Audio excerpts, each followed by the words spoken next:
Hi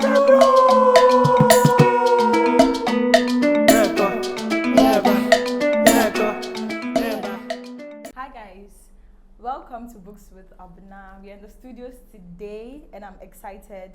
For today's episode, we'll be talking about audiobooks. So if you are a big fan of audiobooks, narrators or voice actors, I think this episode is for you. But we'll be relating it to books itself. So we've come a long way in embracing books in different forms, from physical books to electronic books, and now we're at audiobooks. And I think that audiobooks are really the newest way to consume books. It's also the fastest and most interesting way to consume books. Today It's okay. Today in the studio, I have a voice actor and narrator with me. I have Tsiddi Can-Tamakloe. Hi, Tsiddi. Hello. Oh, can you please talk? I'm a little shy generally. To start with, you understand. Hi, everybody. Can you do the voice for me? That voice you do. I don't know what you're talking about. He just did it. Careful. Yes, ma'am. We should get you water, No, I'm fine. Okay, so let me read your profile and then we can get into the conversation. Okay, cool. So Tsiddi Can-Tamakloe is a Ghanaian voice actor and narrator. He has an avid interest in narrating documentaries, classic literature and African writing. He lives in Accra and volunteers with the NAMI Project, an organization that advocates for products and services built through various disciplines of African arts. Hi, Tsiddi. Hi, Ivy. You have to do that voice. Oh, Charlie, see, don't give me pressure. Right now, Careful. Right. Slow down. Okay, cool. We can talk. But tell us about your audiobook, your voice acting journey. Tell us about the entire process or the journey so far.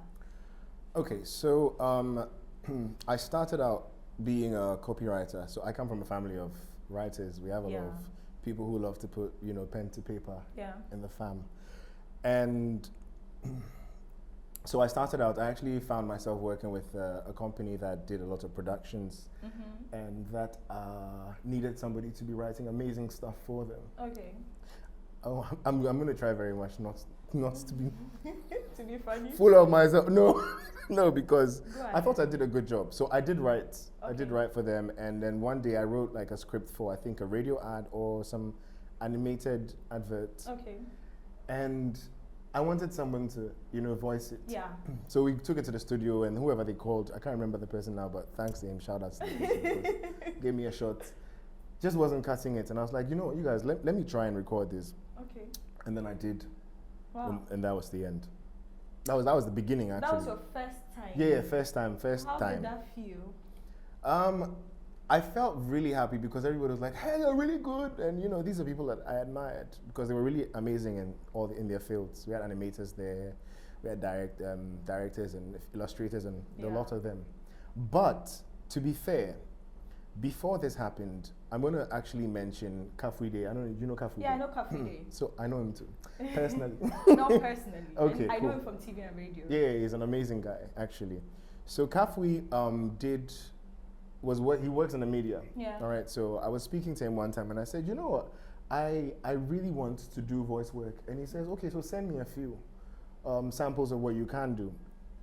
And then that was the first time. Up until then, I was recording in the studio from time to time, music-wise, because I like to sing sometimes. So you sing as well? Sometimes. You write, you sing. Charlie, why? Yes. Can you do everything and anything? Hey, depends on how much is being offered, but yeah. But, I think the plus is that you were voicing something you wrote. Yes. So in your head, the way you pictured it is the way you spoke it. Yes. And maybe that's the plus. But I've seen, the first time I heard you was Kenke for Elwood. Yes. That's the first time. And I was so blown out. That was my first Ghanaian audiobook. Audiobook, yeah. They did a really great job, Audiobooks. Yeah. So where did you do that anyway? What's it called? Kenke for Elwood, a friend of mine knew that they were looking for talent. Okay. So she sent me a WhatsApp and sent me the number of the person to get in touch with, the owner of Kenke for Elwood, Amma. Okay. And Amma had us send voice notes in. But you see, by that time, I had been doing the stuff I was doing, you know, like I said, after copywriting for that particular agency. And then I had also sent some stuff to Cafe Day. So I had some experience, but like I was saying, Cafe Day was the reason why I went into a studio and even attempted to record my voice. So yes, so I sent in a fairly, you know, polished, because everybody else was just walking out of their normal day-to-day and then sending DMs, or they had been told they had nice voices, sort of thing, or they like books. But I was one of the very few people who was actually professionally a voice worker. I like to call us voice worker. But tell me your background. Is this what you said you started as a copywriter? Yeah, copy. So, what did you study in school? I did not do university. I didn't. I've not been a crazy fan of, you know. SHS, electives. Let's see what you did. I was a science student. And you turned out this. Yeah. I mean, if you've known me, you know that I wasn't going to be anything except somebody who was working like in the media or with, you know, literary or creative arts, right? Yeah. But how do you? So where do you usually record, especially when you have to record an audiobook? So for something like an audiobook, you want to choose a studio which one works better for you? At home or in the studio? I think that I would actually prefer working in a professional setting. Does it positively impact the work that you bring out? Generally, yes, because a professional setting means that a setting was built or developed for the purpose. You know what I mean? So I prefer, like, there's a few studios that I've had audiobooks recorded in. Okay. You know, I've also produced some audiobooks, which means that I facilitated the whole process. I've, you know, scouted talent and all that. So yeah, I prefer to record in a professional setting. I ask this because I have a mic by my bed. Yes, so you have you can record at home and you choose the times you want to record. Yes. You are free, you can get into character whenever you want to get into character. Whilst when you go to the studio, you might not have that. Yeah, you might not have the luxury of all those things, I mean, in your That's true. So which one works better for you? So the pros of like you said, of recording in the house are you can get into it anytime. Yeah. You have freedom. The booth is a very heavy place, I say. If you've ever tried to record, you know that when you enter, there's a certain spirit. You know, sometimes you just get nervous, really, mostly. But the more you do it, the less difficult it is for you. Okay. So like I'm saying, it's very easy to do that at home, and it's good, you know, but home is home. You know, there can be a crow flying, unless you're living in a very, very quiet place. Yeah. But when you go to a studio, you sometimes you are recording the fan you go. Oh, fan you go, chicken, crow, you know, people who are selling yam, bread sellers. You know, look, listen, I have an accessory of, you know. I'm telling you my life story and asking me to be serious. This is what happens to me, I swear. The fan you go seller. Oh, yo, Charlie. So I mean, I understand the at home versus in the studio. So like, I'm sorry, let me just finish that. So you see, in the studio, especially the more you do it, you are able to go in and then get it done and then come out. Yeah. But it's been a journey. You wouldn't notice it because you're the one in there most of the time. You can't see. But now when I go into the studio, let's say, because if I have to do like 30-second radio ad, I'm not in the studio for more than 15 minutes. You understand? But sometimes, you know, you can go beyond that, and sometimes people take longer. But in the studio, if you know what you're gonna do, you can schedule, go do a part, come back and do it again, you know, and then review it. So the studio gives you like better oversight, because you'll have, most likely you have like an engineer, also overseeing whatever is going on, catch like some spelling mistakes. You always make spelling mistakes, no matter. You'll get fewer and fewer, but you still. But how do you prepare for narration? Tell us how do you get into character? How do you find an accent for character? And then what's your process of creating that voice for characters? Okay. When a script comes, you want the real you know situation. You want what they used to tell people in the mainstream media. Let's take an example, maybe KK for us. Okay. Your story. Actually, let's use this one I just did. It's called Someone Birthed Them Broken.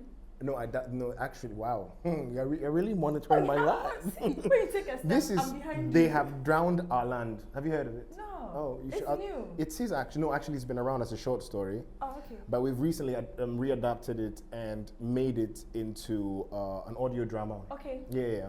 That's yeah, really we'll nice. invite like, Books with AB to before I got into audiobooks, I used to listen to radio plays on BBC. Yes, they're amazing. So that's what put me into the whole audiobook. So audiobooks are pretty easy for me. Yeah. So yes, how do you get into character? So when they sent me the script for They Have Drowned Our Land, I literally read everything. Okay, so I wasn't playing all the characters, I wasn't reading all the paragraphs, but I read everything, and then I spoke to whoever is writing or whoever is creatively directing, and they gave me an idea of the characters. Okay. So you kind of take your time, write a little, print it out. Okay. Write the notes of whatever you want to. That's if you take the work seriously, right? The notes of what you want to remember whilst you're reading, where you want to throw in a pause, where you want to skim through, rush through because for effect and whatnot. Yeah.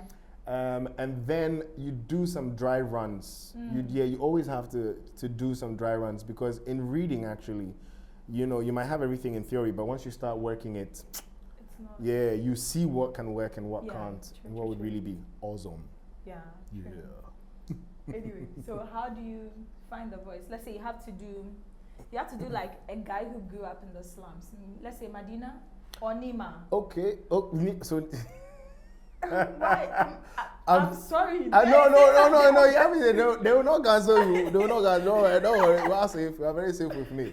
But yeah, I think that also I'm a very I hate the word jovial, but yeah, I'm a very funny person. Yes, you are. Generally, I will poke fun at anything at all. Yeah. And one of the things that I like to poke fun at is accents.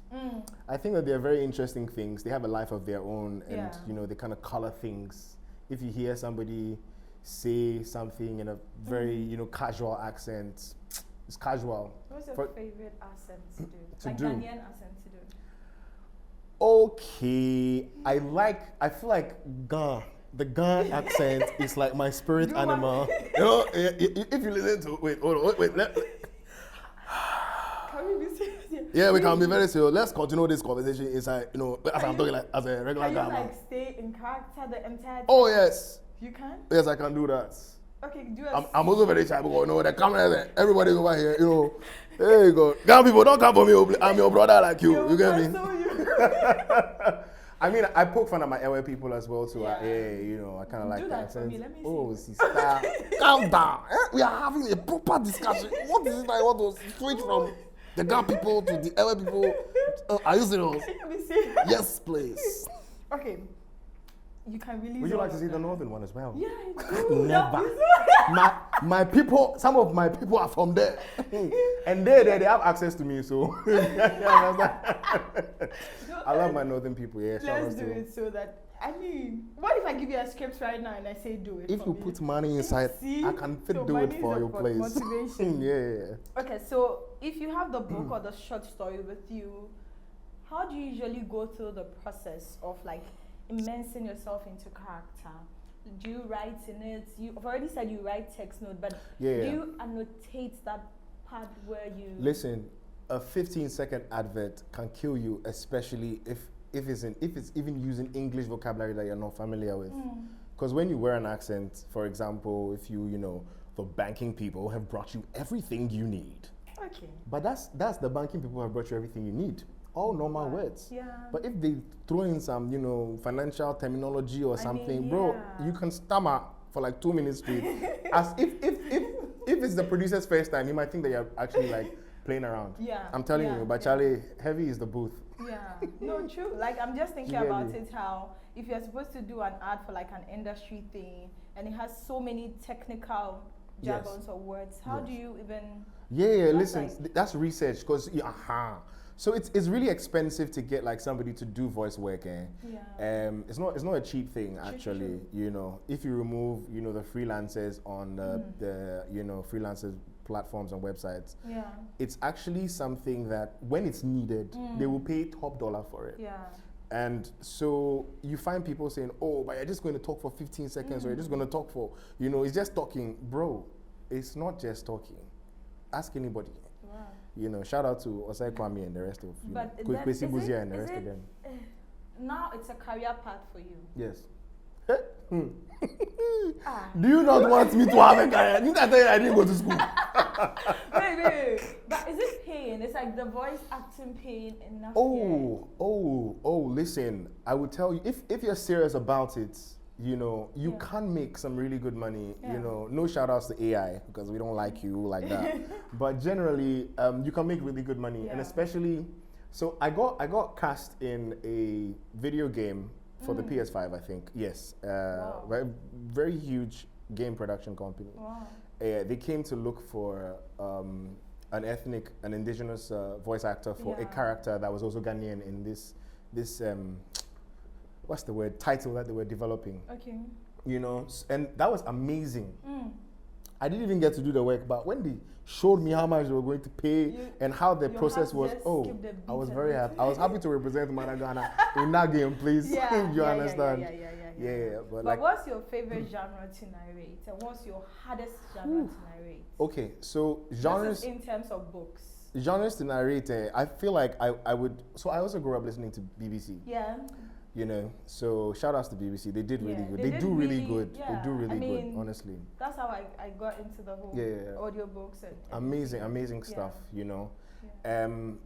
Favorite genre? Favorite genre, really, I like stuff written by African people. I'm a little biased like that because most of the time it's a personal journey for me. I'm trying to find out why this African person is relating to this thing and if I can tap into that. Okay. So that's really what it is for me. I'm excited by that. That's why I like African stuff. Besides, you know, identity and heritage and all of that. But when you're narrating a script with several voices, and it's just, oh my God, just listen, this they have Drought and Land that we recently did. Yeah. I was narrator and I was also the main character, and I think I was an old man in there. I was a lot of things. So many voices. I went back on different days because the way I was feeling the day I was narrator, I don't think that I would have been able to, you know, bring life to exactly. Yes. That's like wow. What's your hardest? Have you done non-fiction yet? I have not done, well, documentaries, yes. Yeah, I mean, sure. Yeah, I like documentaries. It's too hard to do it? No. Well, that's the one you find a lot of unique jargon because if you're talking about, you know, why was I going to say reproductive health? But if you're talking about reproductive health, there's definitely going to be things that, you know, you don't see as a normal person if you don't have any dealings with reproductive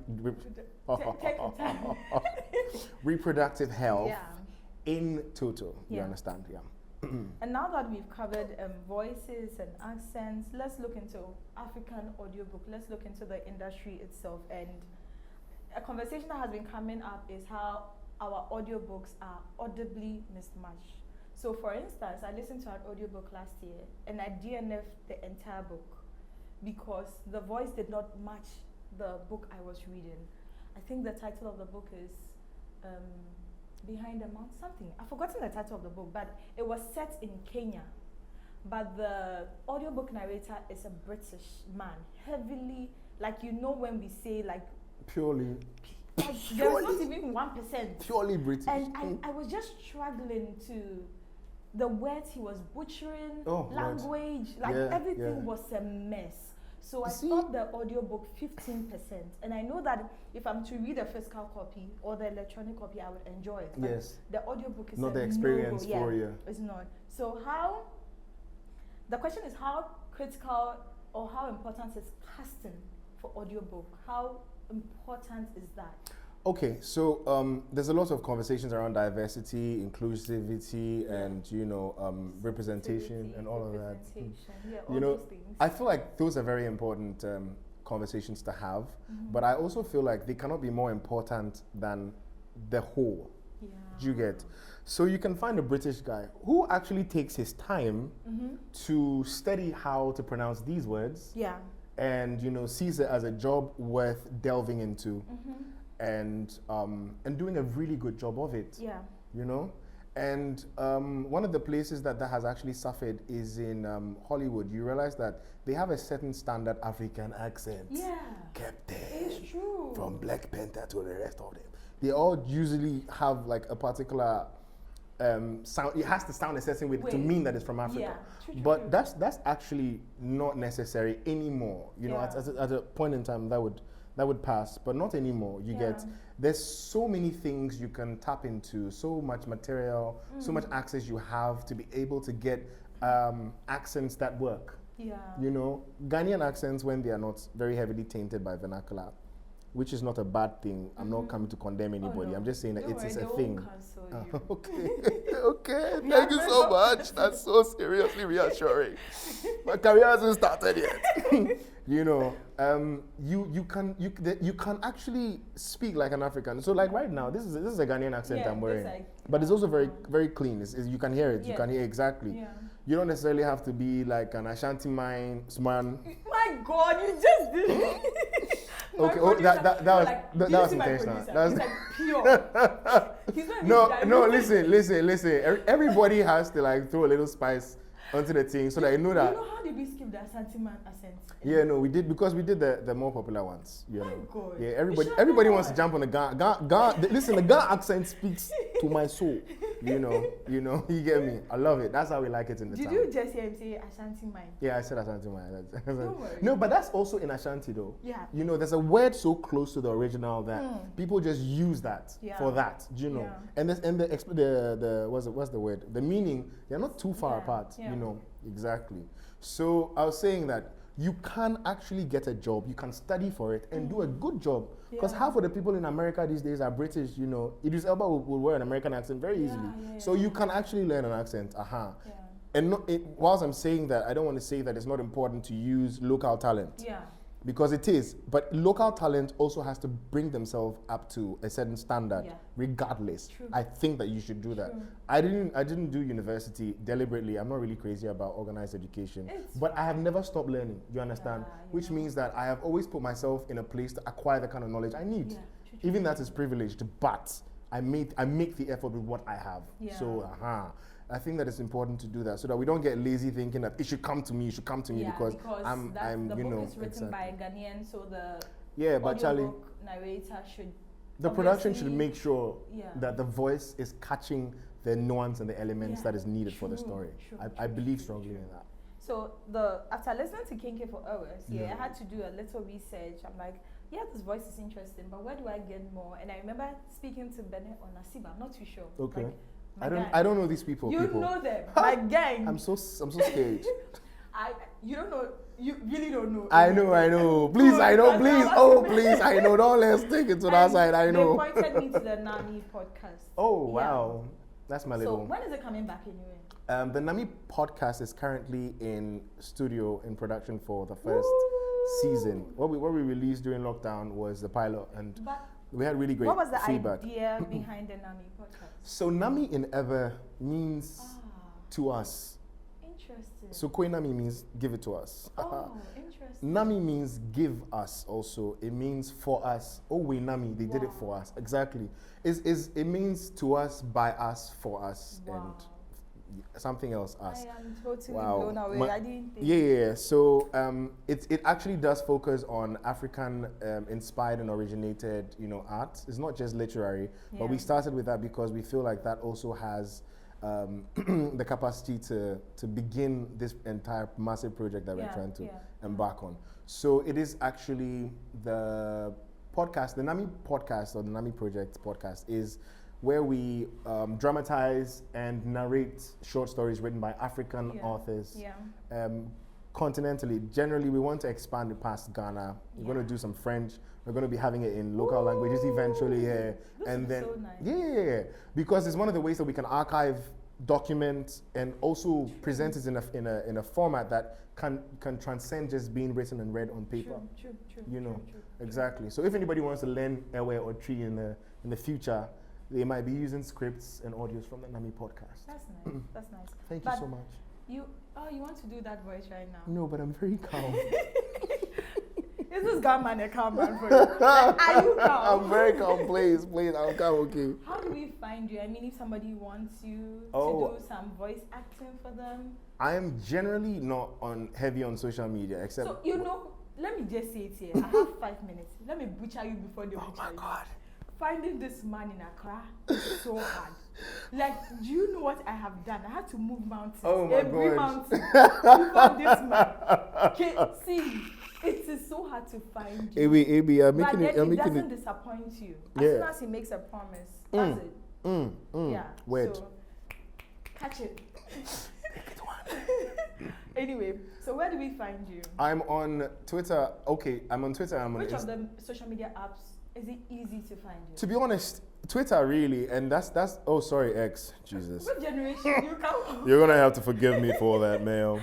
I'm on X. It is okay, X. it's _Tsiddi. Okay, so _TSI. Okay. DDI. _Tsiddi. Okay, that's fine. So we can find you on X very easily. Yes, please. Email? You don't want Email to do the is email. Can-Tamakloe at Gmail. So if you know my last name, it's can. I'll put that in the description. Thank you. You're a proper darling, my dear. Yeah. So can.tamakloe at gmail.com. Wow. Yeah, I'm very accessible. Honestly, Yes. I think that. Tsiddi, do you want us to do this now? Yeah, cool. I sent you an email. Did you respond? Yes. No, if you check, you see that I responded. It's like the internet. It's the MTN fiber optic cable. No, it's not really working at the underside. The underside there. You get me? What's this? What didn't you say? Was I not polite on WhatsApp? Didn't I say please and thank you every time that you spoke to me? Thank you for anything. Wow. Anyway, Ghana, you've heard it all. Thank you so much. You know, I've always wondered, My pleasure, can you do my an pleasure. East African accent? No, I don't. What's an East African accent? Like Uganda, Kenya? Oh no, I've never had any practice, honestly. I have spoken with a few Ugandans, and I did recently, speak to a certain Kenyan lady. Yeah. But I don't think that my focus was on hearing how to absorb. Which other African? Nigerian? Let's not try. You know what? Let's not do it. Thank you guys. No, but do you know that the Nigerian accent is not too far away from the airway accent? I was about to say Ghana. Okay. Their age. Don't cancel me. People can say. What's the meaning of that? No, but for real though, and I know that the South African people, they like to say leg, and he put it on my leg. Like freedom is Tsiddi, careful before they cancel Nobody can cancel me. I'm fighting for all of us. All of you are my people. But you've not told us where the NAMI podcast is. The NAMI podcast currently is on SoundCloud. Where do we find it? It will be by the end of this quarter. NAMI podcast will be out. I think we'll have 1 or 2 seasons, and we'll also feature a couple of productions that we've worked on or we've partnered with other organizations. Can I help you pick the books for it? Yes, please. The stories. I would be very glad to have you go through. I mean, if you promise not to be biased, then I won't give you women's stories. I'll give you. Did I say that? Please, I didn't say that to people. Please. I will give him like Caleb Azuma Nelson. Like I can just imagine you narrating Caleb's. We have like a vault of stories actually from one of our partners. Yes, that. So I would definitely be looking for. I'd like to read it. Yes, ma'am. Just so that I can help you pick out the story. Yes, please. I'll be very grateful to have you on board. Thank you so much for coming. Thank you so much. I am very grateful that when I reached out. Apparently, I'm hard to find. Texted. Yeah. It took 1 week. Yeah. Before you responded. That's not true.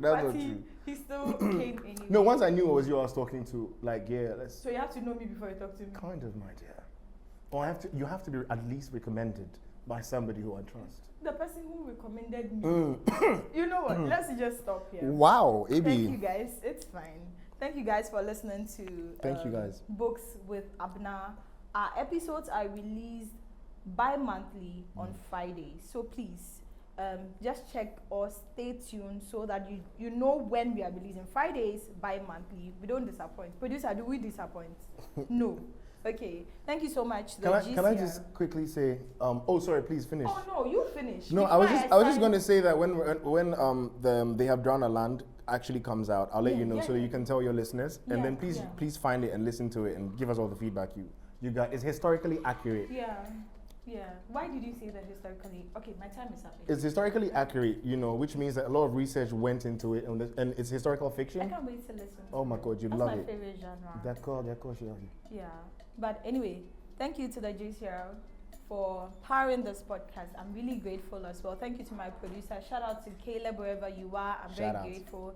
Shout out to Frank as well. Kojo and Tay. I'm very grateful.